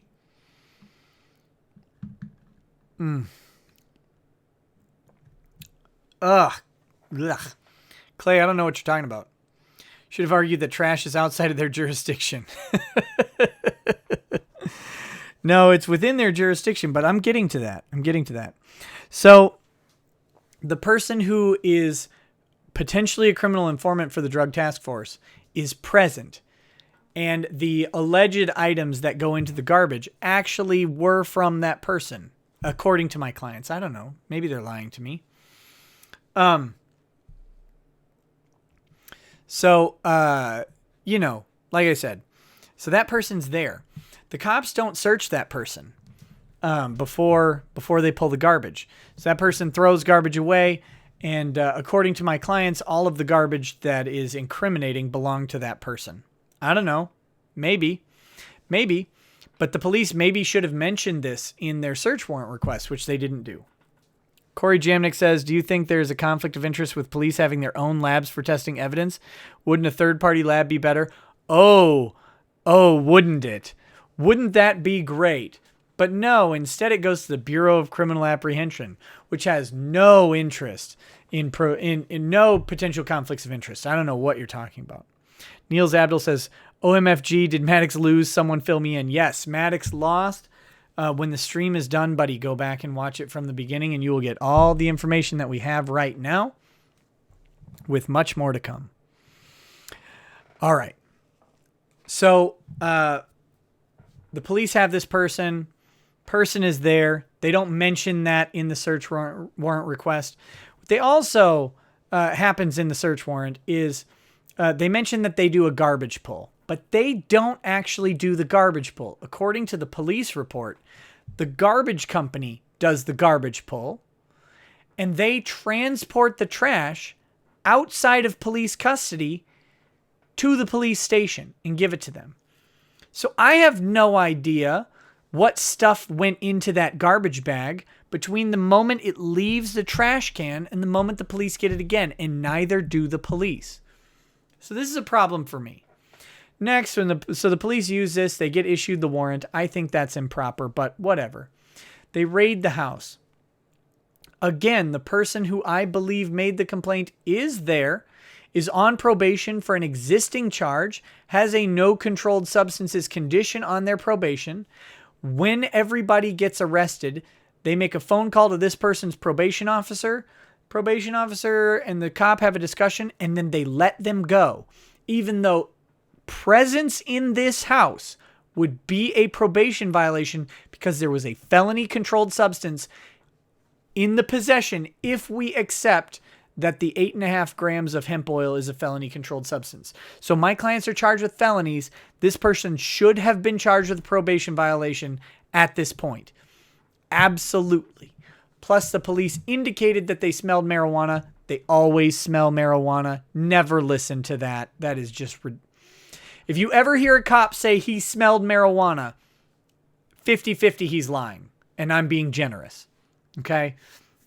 So anyway, they say they smelled marijuana there. This person had a parole violation guaranteed. They could have brought her in for immediate testing. They let her go. I think they let her go because she's probably working with the drug task force. That's the only thing that makes sense in this scenario. Arya says, missed the start of the stream. Can you start over? Sorry, I can't. Cannot do that. Can you unblock all the fun curse words? I'm drunk and also the most foul-mouthed person to live ever. I don't have any curse words blocked. Do you have, okay. On your chat window, make sure you don't have top chat. Make sure you've selected live chat. Make sure you do live chat, because I do not block any words on this stream. Not a single block. The only blocking that occurs on this stream is actively done by the moderator. And I don't think moderator is here today. You couldn't say F earlier in donations? That is weird. Like, I have no idea. I don't block. Guys, I self-moderate my speech. I have no censorship rules on this channel, which may be to my detriment.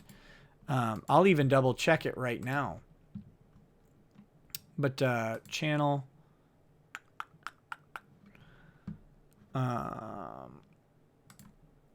yeah, I'm going to check it right now. Wait a minute. Maybe it's in community.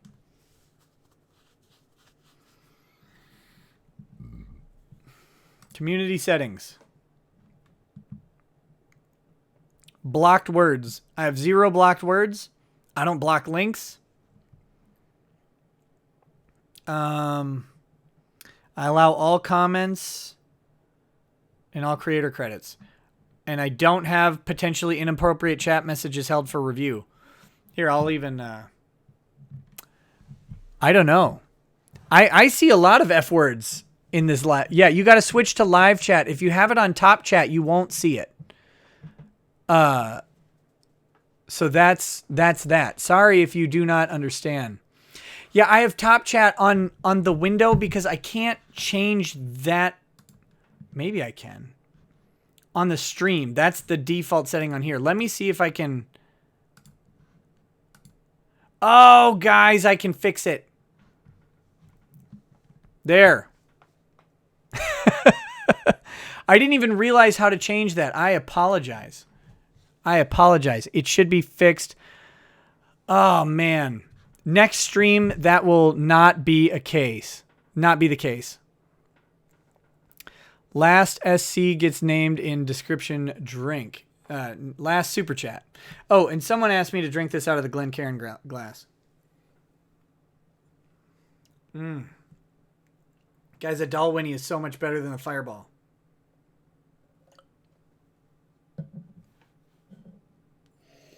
Oh, ugh. Okay. Oh, of course. I always support free speech, guys. If you find a problem with speech on my channel, it's my technical ineptitude that is responsible rather than my prudent sensibilities.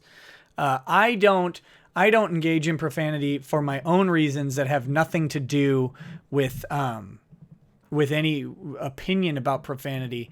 It's just how I choose to run my channel. But I don't, whatever you guys say is on you. It's not on me. That's not my issue. Samuel Olivero, the bottle that tiny is never ending because it's so disgusting. I don't want to drink it.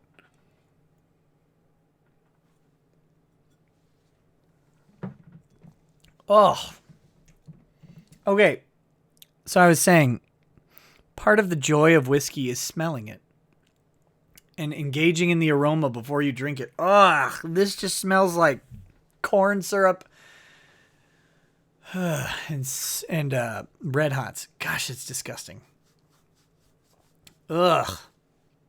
Man up and do it in one shot. I think this does merit a shot. I'll finish this glass in the one shot. Can Asterios be sued again if dismissed without prejudice? Yeah. Yes, Pepe Frosch.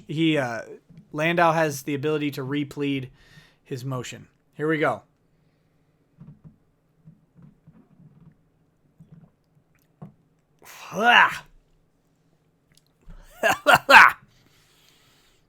California versus Greenwood. Yes, thank you. Thank you. Not Riverside. Riverside is about holding people for longer than 48 hours. I apologize. It's also a California case, I believe, because they were holding black people. All black people got held for like a week to 30 days. Gabraham Sandwich. Every time you blackly drinking Fireball, know that Jesse is viciously destroying your love of alcohol because he forgot what joy is, of course. Can we see, as we can see, whiskey is your favorite, but what would you say is your second favorite liquor? Right now, it's gin. Man, I am enjoying me some gin. Smells like corn syrup. Racket says meth. Calls the cops. Okay, let me finish up my story, guys. The cops, like I said, they don't arrest this person. I think that this person has gone to the drug task force. The state brought a witness today, which bafflingly was not just the cop. Right? So when you have these types of hearings, the state can schedule out for the police officer to allow them to come in and testify about factual scenarios. Solid Snake 86XX says gin for the win. Clay's roommate says, lol, at Rekieta Law, you started with classy whiskey and you went to garbage mixture of God knows what for the fans. You're a true man of the people.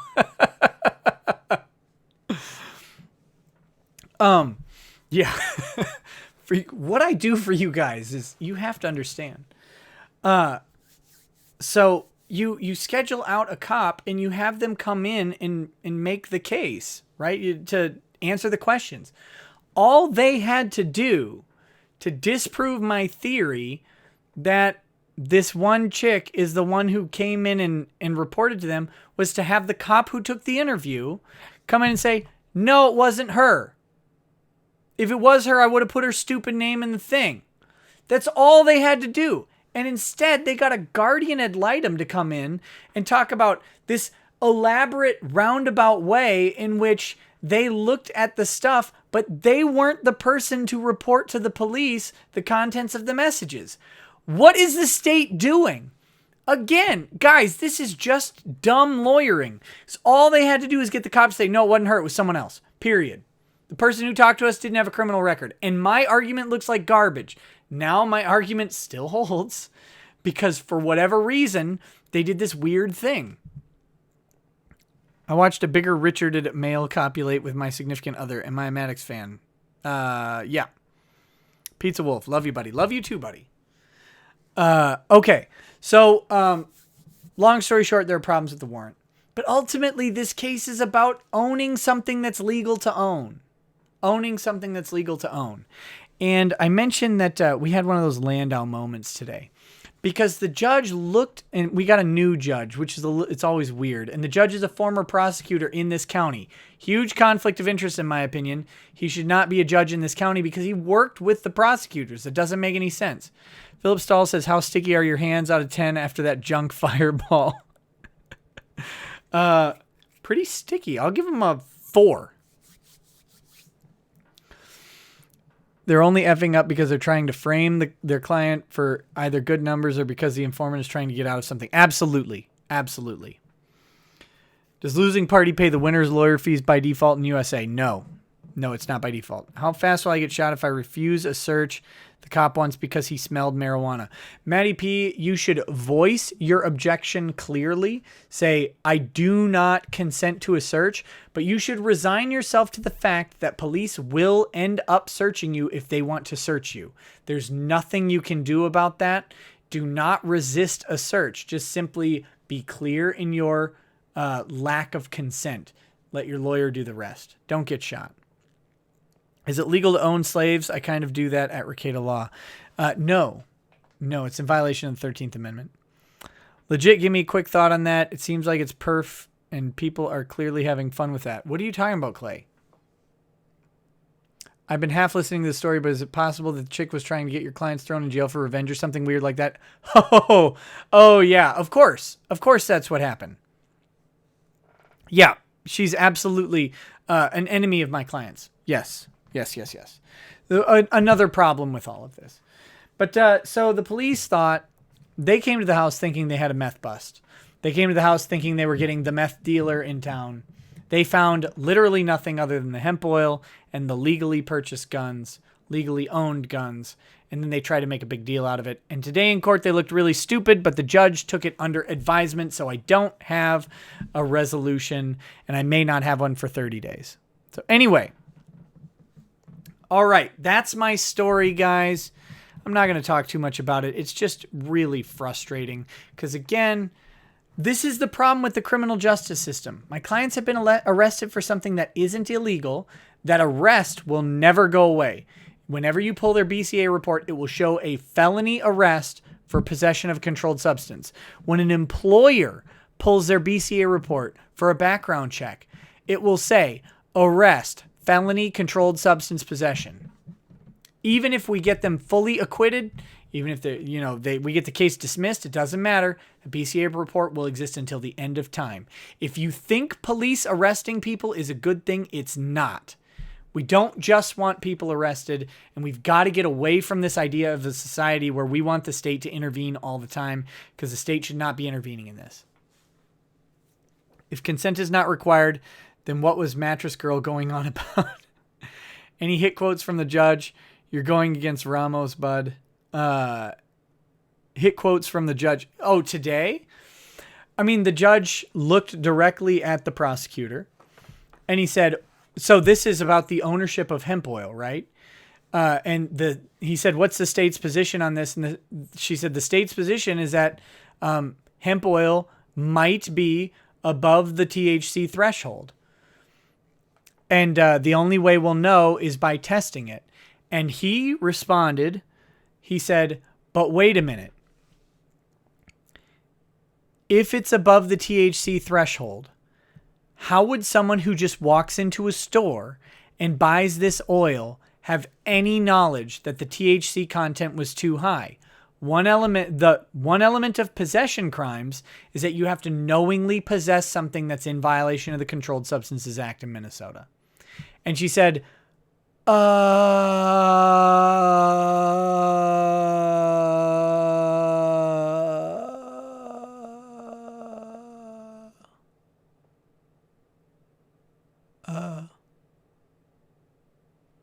Anyway, so that's that. It was a pretty bad hearing. Judge was rolling his eyes at the plaintiff. We made a good argument. Hopefully he finds the right way and dismisses this thing. I wish he wouldn't have taken it under advisement, because now my clients just have to wait for an answer. But yeah, so that's what I got for you guys. It's a short stream tonight because we don't have documents, but a couple points of housekeeping. I will not be live streaming this Friday. Repeat, I will not be live streaming this Friday. I will not be able to live stream this Friday. So, the Friday live stream will not occur this week. It will occur maybe Saturday or Sunday. I am going to be driving for many hours, and I will not be able to live stream on Friday. So, if I'm going on vacation. I am bringing a stream-capable computer with me. The one I did the last live stream at my parents' house, which does a much better job of streaming video than my Surface tablet does. So, excuse me. So there will be live streams and videos coming out while I'm on vacation. However, I just can't do one Friday because I'll be driving. Do arrest records still show if expunged? Yes, you cannot get a BCA arrest record expunged. The court doesn't have jurisdiction to do it. So you can get the crime expunged, but the arrest record will always be there. Everyone drink from my last bit of liquor. Beverly, my parents are taking my entire family to Legoland in Florida. So I will be near Mr. Birch. I'm hoping to maybe meet up with him. Technically, I will be somewhere close to Leor because he is in Florida as well. But I don't know if meeting Leor will be a possibility. I'll send him a message. BCA is the Bureau of Criminal Apprehension. I apologize for using acronyms. Bureau of Criminal Apprehension has records of every arrest that occurs in the United States. And they have your arrest records if you are ever arrested. That way, when the police ask, what was this guy arrested for, not what he was convicted for, they have a record of that. And the Bureau of Criminal Apprehension reports are increasingly being pulled by employers, prospective employers, when they're interviewing people. So this is a real problem. And there are articles about this you should go read, even though they're on garbage websites like Vice and stuff like that. But they're hitting on a real problem. Something like 40% of people under the age of 30 are arrested at some point in their life. Whether they're convicted or not doesn't matter. That arrest record will follow them for the rest of their life. Where was Tess tonight? I don't know. Go to Legoland in San Diego, then you can say hi to me and get a drink sometime. We'll see. I'm not headed out to California anytime soon. Should BCA reports really be public accessible if you're not convicted? In my opinion, no, but they are. Does the BCA include juvenile records? That I'm not sure of. I just don't have the answer right now. That's a good question. Is there anything worse than Fireball, and will you drink it? I mean, this is bad. Like, it's just not good whiskey. It's not even, it's really low proof, and it's just not, God, it just doesn't smell good, doesn't taste good.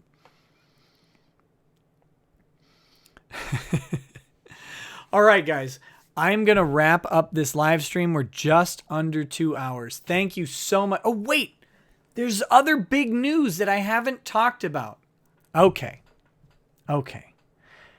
I have passed 5,500 subscribers on YouTube. This is huge for me. 5,500 is not a lot in the realm of like YouTube personalities, but the fact that I've been doing this only since November, the channel is growing and growing thanks to you guys. And I love the fact that I'm able to do this, and I am loving and enjoying every minute of it. So I will keep producing content. No matter, when the Lolsuit is gone, there's plenty of other legal stuff, lots of other interesting legal topics. So please keep watching. And if you have stuff that you want me to cover, send it to me. But we're at 5,500 viewers. And guys, this puts us above Madcast Media's YouTube page. I have more subscribers than Madcast Media. I also passed another particular show that I will not mention its name, but a particular show that does not like me very much. And that show I had passed in subscribers. But interestingly today, that show got absolutely nuked by YouTube for hate speech today. And let me briefly talk about that. I had nothing to do with the channel being nuked. I do not support YouTube nuking the channel, though I find it hilarious that the channel was nuked, and have no problem with the person in charge of that channel suffering the consequences for their actions. I have no problem with that. I am generally opposed to YouTube censoring people. And so to you, buddy, you know who you are, and I'm guessing you'll see this at some point. I'm very sorry that YouTube nuked your channel. In all genuineness and full respect, you did 10 years of work for that channel. You should not have had it nuked. I don't know what they ultimately tagged you for. I read that it was hate speech.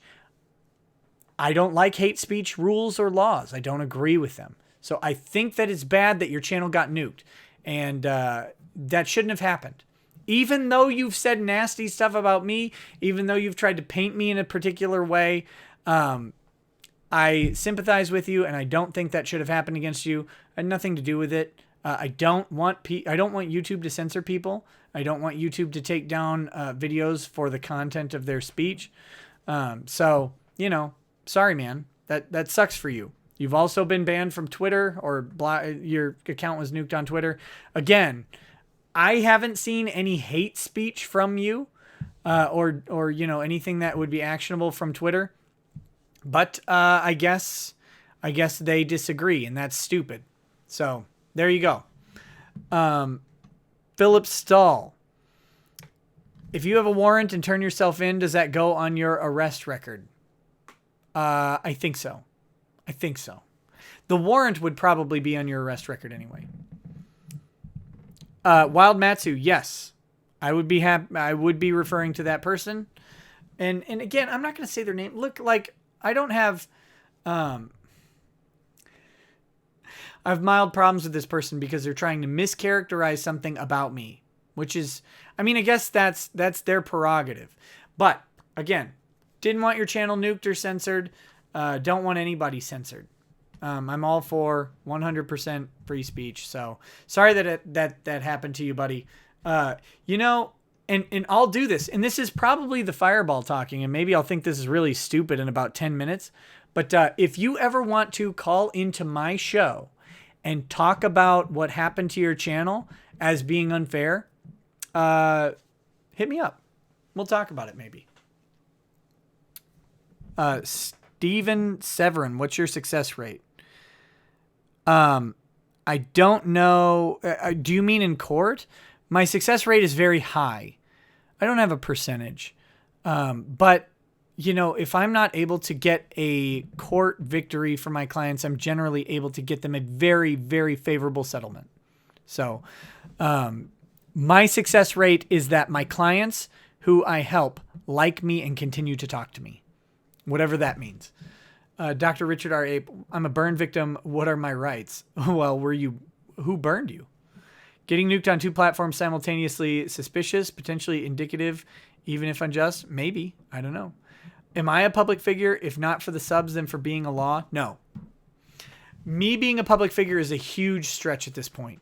If my channel were to blow up and I were to get to 100,000 plus subs, you could start making that argument. If I might be a limited public figure in certain questions. For example, I was on Fantano's show for the Poppy lawsuit, right? in the context of that lawsuit, I might be a limited public figure because of the exposure of that channel and because I offered an opinion on it willingly and entered into the conversation. In this dispute between Maddox and Dick Masterson, I may be a limited public figure there. Maybe. It's really hard to say because 5,500 subs is a lot more than I ever thought I'd get. But still not a lot ultimately. Scott Severin says, hashtag Maddox lost.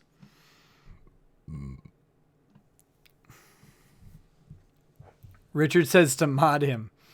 He was horrible, burned, and disfigured in a rap battle. For My Devil says, I'm retarded. Is that legal? Yes, no. No. Do you play Hearthstone? I do not. I do not. Clay's roommate says, Rekieta Law, talk about honorable. Even when they eat poop, you still give them props. Maddox lost. Drink, boys. Dr. Richard R. Ape says, mod me, you sexy B-word. I'm the best kind of mod. We'll talk about that later. Pal. Is it legal for me to pass out my driveway with a bottle of rum, pissing myself and rolling around? It probably depends on the state. In Minnesota, yes. All right, guys. I'm going to wrap up the stream. And I'm going to do it, of course, in song form. Did you guys, I assume you guys saw my Maddox Lost video. I have my little jazzy rendition of the Maddox Lost song. Email at richardareep@gmail.com. Okay, buddy. I will do. Tess! Hey, Tess. I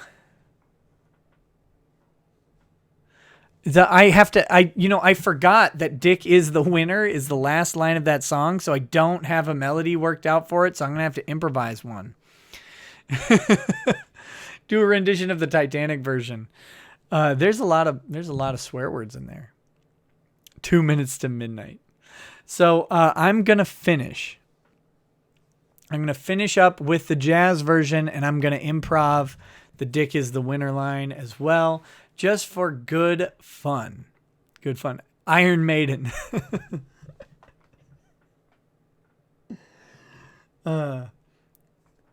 Maddox lost! Maddox lost!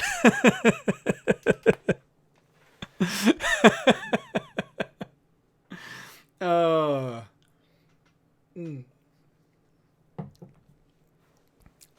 So here we go. Lady Raggets will not be joining us. She's already asleep. Arlo Guthrie Alice's Restaurant. I have no idea what that is. All right, guys. So here we go.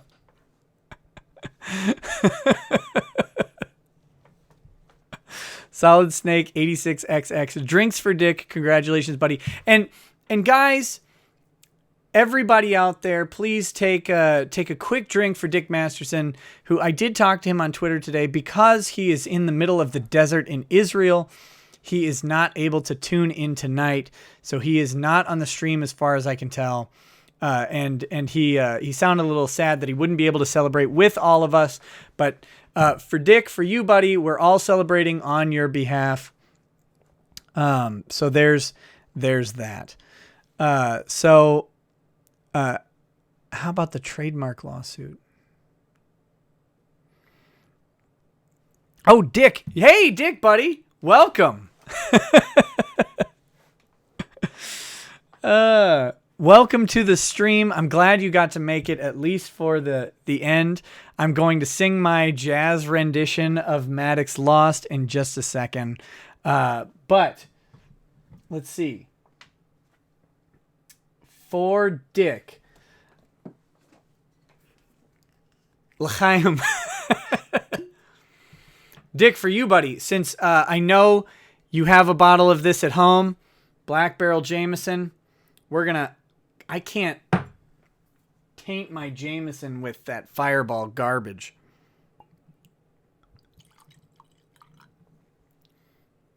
We're going to have a little bit of that Black Barrel.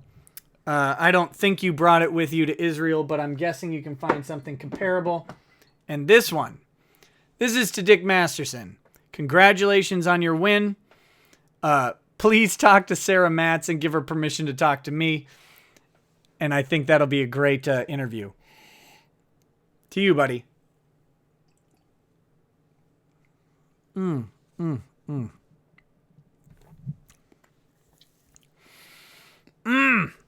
That is delicious stuff. Delicious stuff. All right, guys. And I'm going to sing us out. I'm going to sing. Thanks, pal. So, one more time. Maddox lost, yeah, Maddox lost, because his problems flippin' suck. Oh, Maddox lost, hey, Maddox lost, because his lawyer is a cuck. Dick is the winner.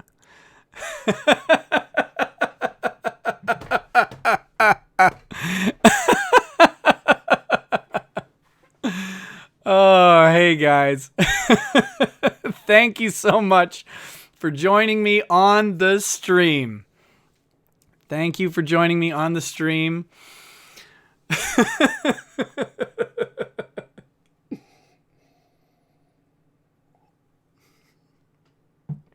I'm gonna talk to Dr. Richard R. Ape in an email, and we'll talk about that whole modding thing. Anyway, guys, I'm going to wrap up the stream. If you want to continue the party, join me on Twitch. We're going to be playing some Dragon Ball Fighter Z to start. Might switch to Vermintide or something after I get beat down a couple times. But it's good fun. If you have any more questions, please come ask them. You know, the Twitch stream is for stuff both legal and non-legal related. So come join and have a good time. Dick, have a good time in Israel, buddy. Make sure you don't like throw a stone over that one wall and try and kill any people praying. That would be rude. But take some good pictures and tell a good story when you get back. Thanks for the stream and the snacks. Also, get a picture with EZ, right? With the guy from Encyclopedia Dramatica. Oh, Admiral Stiffplank. Sorry, buddy. Yeah, go back and watch the whole thing. Yep. Anyway, guys, I'm gonna blank out the screen like always, and then once it goes blank on my end, which who knows if that thing's even up. Oh yeah, here we go. Once it goes blank on my end, I'll kill the stream, and then give me a couple minutes to get things set up for Twitch and to grab a little bit of food, and then I will join you over there. Thanks, guys. Peace.